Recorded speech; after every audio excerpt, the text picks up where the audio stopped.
do us a favor. Just introduce yourself, the niche that you work with, and then tell me a little bit of a background of where you were before we've jumped on together.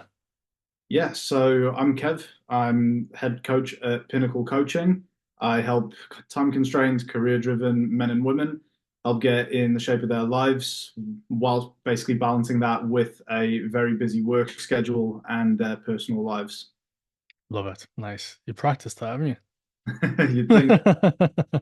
Uh, tell me a quick rundown, Kev, of what were you looking for when it came to like working with a mentor? 'Cause we've knew each other for a while. Do you know what I mean? We haven't obviously just came across each other, but helped you here and there. What made you think, right, Ryan's the one to go with, and this is what I want to get from it?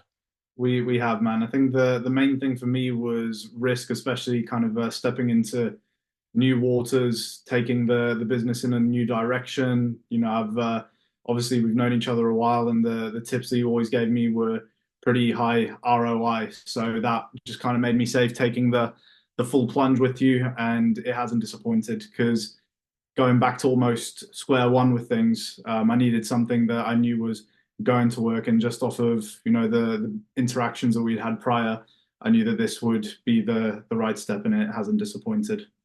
I, I'm laughing at like the first comment that you made when we jumped back on the call. You're like, well, I'm pretty much sold because everything you've ever told us has always worked. So I guess we'll just move forward. I was like, fair enough. I guess that's like reciprocity compounded. Do you know what I mean? I always say this to Vita, but I'm like, I'll happily jump on and help somebody because I know maybe in 12 months, 24 months, they'll come back around when they're like, I tried this thing, nothing worked, and this one thing you told me to do worked. So it always comes out around, doesn't it?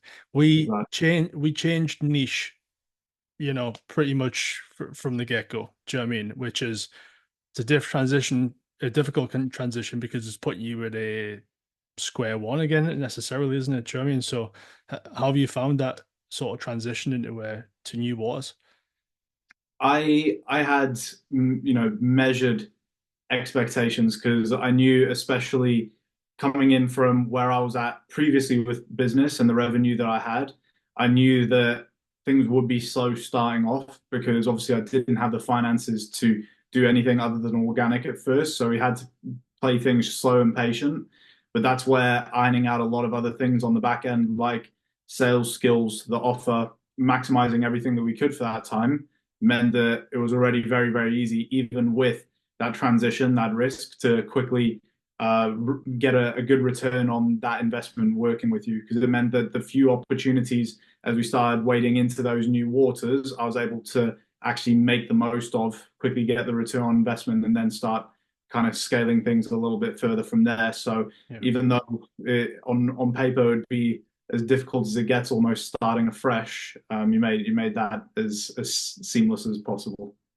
I think we had a rough call 1 or 2 weeks in, didn't it, when I was like, let's jump on, let's talk about the sales call that you've sent across. Do you know what I mean? I think you came thinking, I've done a good job. This is fantastic. Do you know what I mean? It's going to be 1 or 2. And it was a 2 hour assassination. Do you know what I mean? But what I loved is that you took it on the chin. And the next one that you sent to me, I was like, he's actually fucking listened. He's took all this on board. And that's the difference between somebody who gets in their own way, lets it beat them down, and somebody who goes, I'm learning here. I'm going to get better. Thank you. And applies it. And I mean, you just literally closed your first ever paid in full yesterday. Yeah.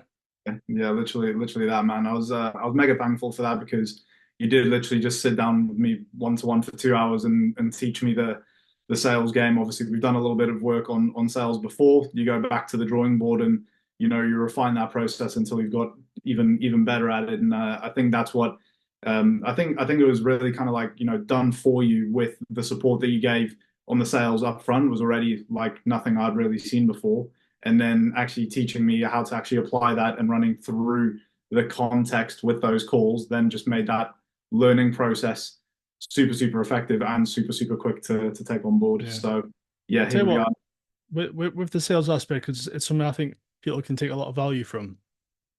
What do you think's played the biggest role when it comes to improving the sales? Do you think it's the confidence in yourself? Do you think it's the way that you communicate? And do you think it's having the approach of not letting them take the control like last time? What do you think is that key changer? I know it's not just one thing that fixes everything, but what do you think the big player is?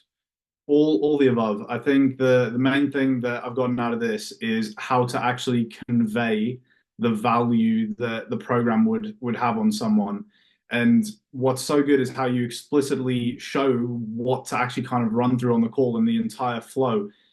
Everything that you teach, be it, the flow of the call, be it the how to remain a bit more in control, how to handle certain objections, is all with the common underpinning of you teach us how to actually articulate that value. So whereas previously I wouldn't have the confidence and I'd want to like get through the sales call as quick as possible, almost self-sabotage to a degree, Yeah. as crazy as that sounds. Now because you've shown me how to actually convey that just value in general, it keeps me like happy to be on there. So I've got the confidence. As a result, I don't rush the pitch anymore. I don't stumble through the pitch. I don't, weasel my way out of asking the difficult questions because you get that conviction and you've got the structure that you provide to be like, actually, no, I'd be doing a disservice if I didn't ask these questions or, bring that confidence to the call because they wouldn't see how great my service is. So it was mainly all the underpinning of like all this is a transaction of you showing how you can change their life. Those difficult questions is to help them see how great this is going to be. All of that is with that underpinning, I think. Yeah.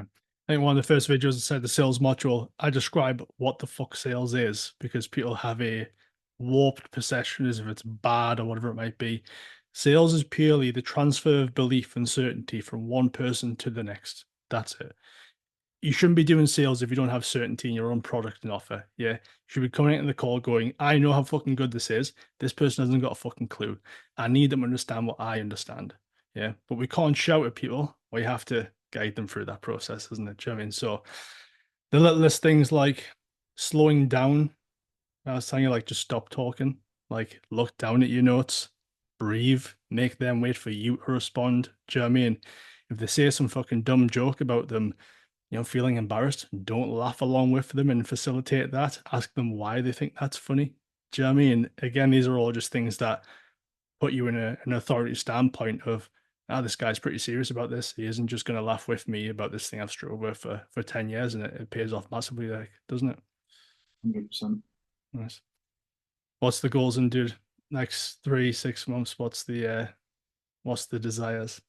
You know what? World. I don't even know what to say now, man, because with how things have been growing from something that I don't want to say I didn't have high expectations, but it was more so that I thought in my context it was almost as difficult as it gets. I wasn't expecting it to go sort of quite this smoothly. So what was previously like when I joined up a bit more of a conservative goal for like the next 3 months or so, or I can't remember how long the time frame was. Now I'm like, oh, 6 months. We hire a member of staff, hit the one that everyone kind of shoots for, the six fig or something like that. Be Yeah. consistently en route to something like that would be sweet. I don't see why we can't do that. Do you know what I mean? I try and make a point. There's Rigby. I knew again there. Do you know what I mean? I try and make a point of not giving expectations when somebody comes in. I try and make a point of not saying we will achieve this by this time frame or this is what we should do. Because if we have no expectations, getting a single sale is a win. Do you know what I mean? Never mind what we're doing right now, which is closing those infills, getting more confident, taking some people on. Um, so yeah, I have huge expectations as well now. So live up to that shit, bro. Uh, but jokes aside, somebody else that's in the same position to you, looking out there, for the right mentor, for the right fit, once more that one-to-one support. What would you say about jumping on the program? 100%. This is where it started to feel the most stable for me. The future seems clear, which is why I can now actually talk about those goals and talk about slightly loftier goals than I've talked about in the past because now the lead gen is so much more systemized. I'm not thinking where's the next client going to come from. Now the sales is so much more robust and it's it's all just proven because the numbers don't lie and you take such a systematic approach with it that you can quickly analyze the data to know which bottlenecks you need to work on. And as long as that bottleneck's sorted, you know that it's going to keep growing and growing. And of course, with the one-to-one element of it, it means that I'm actually getting guided on what I need at that time. It is almost like having a coach for business. So I'd highly recommend it to anyone in a even similar position. Yeah, I appreciate that massively, dude. But that's it. Let's go keep executing. Let's crush it. And I'm sure we'll be here in January, February, having a little party in another one of these. So Let's